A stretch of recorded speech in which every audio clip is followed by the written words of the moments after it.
ሉላ ገዙ በኢቢኤስ ቴሌቪዥን ምን ገጠማት?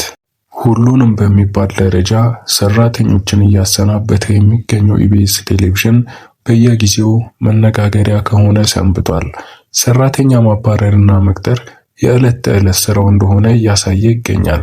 ብዙ ሰራተኞች ኢቢኤስ ጣቢያ ከገቡ በኋላ ብዙም ሳይቆዩ ይወጣሉ። ደግሞም ምክንያቱ ባልታወቀ ምክንያት አንዳንድ ሰራተኞች ሲሰናበቱም እናያለን። ሰላም እንደምን ቆያችሁን? የባህራን ኢንተርቴይንመንት ተከታታዮች በሙሉ ይህን ታሪክ እስከ በመጨረሻው ይከታተሉ። ላይክ፣ ኮመንት ሐሳባችሁን ያስቀምጡልን። ምክንያቱ ባልታወቀ ምክንያት አንዳንድ ሰራተኞች ሲሰናበቱም እናያለን። በመቀጠልም ከዚህኛው ጣቢያ ወደ ሌላኛው ጣቢያ ሲኮበልሉ እናያለን። ይህ ደግሞ በብዙዎቻችን ዘንድ አግራሞትን እየፈጠረ ይገኛል። እናም ኢቢኤስ ቤት ላይ ምንድነው እየተፈጠረ ያለው የሚለውን ለመረዳት ትንሽ አዳጋች ሆኗል። አንዳንዴ ኢቢኤስ ቴሌቪዥን ላይ የሚፈጠሩ ነገሮች በጣም አወዛጋቢ እንደሆኑ በሁላችንም ዘንድ ግልጽ ነው። ብዙ ፕሮግራሞችን ከውጪ ላይ ኮርጆ እየሰራ ነው ተብሎ የሚታመው ኢቢኤስ ዛሬ ደግሞ አዲስ እና ሰበር መረጃዎችን ይዞ መጥቷል። ብዙ ሰራተኞችን አንዳንዴ ከሃይማኖተኛ ወይም ከሃይማኖት ጋር ግጭት ውስጥ የሚገባው ኢቢኤስ ቴሌቪዥን ብዙ ጊዜ በሃይማኖትና በማህተብ ምክንያት ሙያተኞችን ከሚሰሩበት ሙያ ያሰናብታል የሚል መረጃ መውጣት ከጀመረ ቆይቷል። ሰራተኞችን ለምን ያሰናብታል ተብሎ ቢጠየቅ የመጀመሪያ መልስ ሆኖ የሚቀርበው የሃይማኖትና የማህተብ ጉዳይ መሆኑን ሁላችንም የምናውቀው ነገር ነው። አንዳንድ ሰጠጋ ውስጥ የገባው ኢቢኤስ ቴሌቪዥን ከሐና ዮሐንስ ጋር የነበረበትን ክርክርና ውዝግብ ማህተብሽን ፍቺ በሚል ጉዳይ ተባረር ያለው ስትል መደመጧ ይታወቃል። ብዙ ሰራተኞች ከዚህ ቤት እየወጡ እየከወለሉ ወደ ሌላ ጣቢያ ሲገቡ ይታያል። በቅርበት ምናቃት መቅደድ ደበሳይም ከወጣች ገና ወራቶች እየተቆጠሩ ቢገኙም በሁላችንም ዘንድ ግልጽ ነው። ታዲያ ሰራተኛ መቅጠርም ማባረርም ጉዳዩ ያልሆነው ኢቢኤስ ቴሌቪዥን ትኩረቱን የሚያደርገው ጥቅምና ገንዘብ ማግኘት ላይ እንደሆነ በሁላችንም ዘንድ ይታወቃል። ገና አንዳንድ ሀዘኖች እንኳን ሳይበርዱ ስራቸው ሳቅና ጨዋታ እና ቀልድ ነው። አለፍ ብሎ ደግሞ ስሙ አንዳንድ የሚነሳባቸው ነገሮች አሉ። ኢቢኤስ ቤት ተቀጥሮ የሚሰራ ሰራተኛ ለህልበት የሚነሳበትና እዛ ቤት ከቆየ በኋላ አንዳንድ ችግሮች እንደሚገጥሙት እያየነው ያለ ጉዳይ ነው። ታዲያ ኢቢኤስ ቴሌቪዥን ላይ በከፊል እውነት እንደሆኑ እዛው ላይ ያሉ ሰዎች በውስጥ በኩል ስራ የሚሰሩ ካሜራማኖች ጨምሮ አንዳንድ ሐሳቦችን ሰጥተዋል። ኢቢኤስ ቴሌቪዥን ሰራተኞቹን ማሰናበቱን እንጂ ተራ ነገር እንደሆነ ያስባል። አንደኛውን ፕሮግራም በአንደኛው ሰው ብቻ አያስቀጥልም።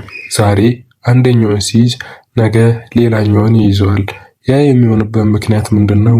ወይም ከኔ ውጪ ያንን ፕሮግራም መስራት አይችልም ብሎ ሲያስብ ኢቢኤስ ያንን ቴክኒክ ይጠቀማል።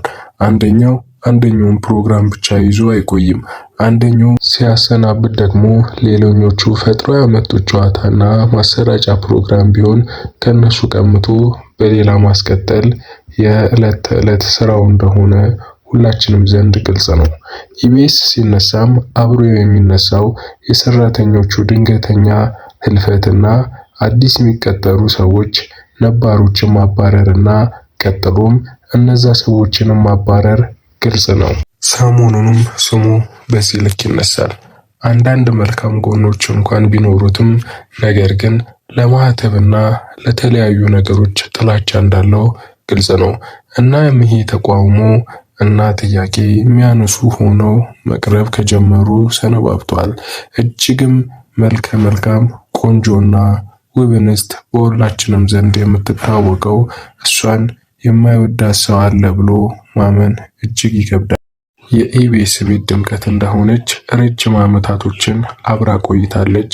ከእሷ ጋር የሰሩ ብዙዎቹ ሰዎችም ሲሰናበቱ ከሚሰሩበት ቦታ ሲሄዱ እና ወደ ሌላ የቴሌቪዥን ማሰራጫ ጣቢያ ሲገቡ እንኳን እሷ ረጅም ዓመታቶችን ቆይታለች። ያም የሆነበት ምክንያት ምንድነው? ብዙ ትውልዶች እንዲከተሏትና ብዙ አፍቃሪ እንዳላት የቴሌቪዥን ማሰራጫ ጣቢያዎች ላይ ከሚቀርቡ ሰራተኞች ጀምሮ ውጪ ሆነው ከሚከታተሉ ሰዎች አብዛኞቹ እሷን ይወዷታል።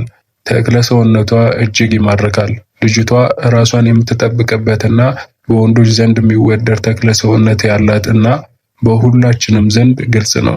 ታዲያ ረጅም ዓመታቶችን ኢቢኤስ ቤት ብትቆይም በፈተናዎች መቀጠል ነገሮችን ለማስተካከል እየሞከረች እንደሆነ በሁላችንም ዘንድ ግልጽ ነው። አብሯት የነበሩ ብዙ ሰራተኞች ተሰናብቷል። ብዙዎቹ ተቀጥረው እየሰሩ ይገኛሉ። ያም የሆነበት ምክንያት ምንድነው?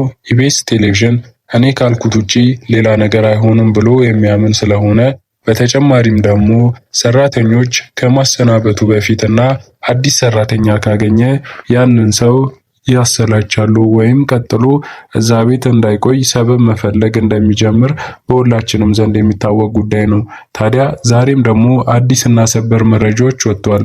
ሉላ ገዙ አሁን ባላት ሁኔታ ኢቢኤስ ቤት እጅግ ተወዳጅነትን ካተረፈች በኋላ መልካም ስብዕና ካላቸው ሰዎች ረጅም ዓመታትን በኢቢኤስ ቤት ከቆዩ ሰዎች ውስጥ ብትገኝም ነገር ግን አልፎ አልፎ በሰው ቤት ተቀጥሮ መስራት ረጅም ጊዜን ተመሳሳይ ስራ መስራት ህይወት ላይ የሚያመጣው ለውጥ ትንሽ እንደሆነ በሁላችንም ዘንድ ግልጽ ነው። ታዲያ ኢቢኤስ ቴሌቪዥን አዲስና ሰበር ነገሮችን ይዞ ብቅ እያለም አዳዲስ ጋዜጠኞችንም በመቅጠር ላይ ይገኛል። ይህም የሆነበት ምክንያት ምንድነው? ትላንት ከሰሩ ሰዎች በሌላ አዲስ ሰራተኞችን ይተካሉ። እነዚህም ሰዎች በሞራልና መረጃ ጣቢያውን የመነቃቃት የተሻለ ተመልካቾችን የማምጣት አቅም አላቸው ብሎም ያምናል። ስለዚህም ወንዶችን እንኳን ቢያሰናብት ዘወትር ከወጣ ገና ሳምንታትን አልተቆጠረም። ይህም የሆነበት ምክንያት ምንድነው? ብዙ ሰራተኞች ሲያሰናብት ሌላ ተጨማሪ ሰው አዘጋጅቶ በላዩ ላይ ደግሞ ሰበብ ፈልጎ እንደሚያሰናብት ግልጽ ነው። ስለዚህም አዳዲስ ሰዎችን ቅጥር ማስታወቂያ እንዳወጣ በሁላችንም ዘንድ ግልጽ ነው። ያንም ተከትሎ ሉላ ገዙ አዲስና ሰበር መረጃዎች ወደ እሷ እየመጡ ይገኛሉ። አንዳንድ ነገሮች ግራ ቢያጋቡም አብሮ የነበሩ ሰራተኞች የማሰናበትና የህልፈታቸው ነገር ግራ ቢገባም ነገር ግን በስተመጨረሻ በራሷ ህይወትና መንገድ ለመግባትና ለመንቀሳቀስ እርምጃ መጀመሯ ተነግሯል። ይህም የሆነበት ምክንያት ምንድነው? ኢቢኤስ ቴሌቪዥን ካሁን በኋላ ባለበት የህይወት መንገድ ውስጥ አዳዲስ ነገር ብቅ ሊል እንደሚችል ጭምጭምታ ደርሷል፣ እየተነገረም ይገኛል። አዳዲስ ጋዜጠኞች ቀጥሮ ከዚህ በፊት የነበሩትን ደግሞ ወደ ሌላ ተቋም እንዲገቡ እድል ማመቻቸት እየሰራ ይገኛል። አሁን ላይ ባለው ሁኔታ ሉላ ገዙ ያለችበት ሁኔታ እንደዚህ ነው። በሰው ቤት ተቀጥሮ መስራት ጥሩ ቢሆንም አንዳንድ ፈተናዎችና ግራ መጋባቶች ወደ ህይወታችሁ ይመጣሉ። ሰሞኑን የተቀሰቀሰባት ነገር እንዲህ ነው። ሰሞኑ በተፈጠሩ አንዳንድ ክፍተቶች መካከል ከዚህ በፊት ከኢቢኤስ ቴሌቪዥን ከወጡ ሰራተኞች ጋር የስልክ ልውውጥና አንዳንድ ነገሮችን አውርታለች በሚል ሶሻል ሚዲያ ላይ እየተንቀሳቀሱ ያሉ ወሬዎች አሉ። በዚህም ምክንያት ኢቢኤስ ቴሌቪዥን አንድ ነገር ይዞ መጥቷል። ይህም ነገር ምንድነው? ከዚህ በፊት የኢቢኤስ ቴሌቪዥን ከወጡ ሰራተኞች ጋር አሁን ድንገት በሌላ በኩል በራሷ መንገድ ልትንቀሳቀስ መረጃ አግኝተናል ብለው ኢቢኤስ ቴሌቪዥን በወቀሳና በክስ መልክ ወደሷ መጥተዋል። ይህም የሆነበት ምክንያት ምንድነው? ከዚህ በፊት ሌሎች ጋዜጠኞችን ለመቅጠር የተዘጋጀው ኢቢኤስ ቴሌቪዥን ሰበብ እየፈለገ እንደሆነ ለሷ በደንብ ገብቷታል። ከዚህ በፊት ከኢቢኤስ ቴሌቪዥን ከወጡ ሰራተኞች ጋር ኢቢኤስን ለቃ ሌላ ስራ ልትጀምር እንደሆነ ጭምጭምታ አለ ብለው ያስባሉ እና እሷን በመቀጠል በኢንስታግራም ገጿ ላይ በቅርቡ በአዲስ ነገር ጠብቁኝ ስትል በማህበራዊ ሚዲያ ላይ ማስታወቋን ተመልክተናል። ይህም የሆነበት ምክንያት ለእናንተ አድርሰናል። ውድ ቤተሰቦቻችን ያላችሁን ሐሳብ በኮመንት ላይ አስቀምጡልን። እስከ መጨረሻው አብራችሁን ስለነበራችሁ እናመሰግናለን።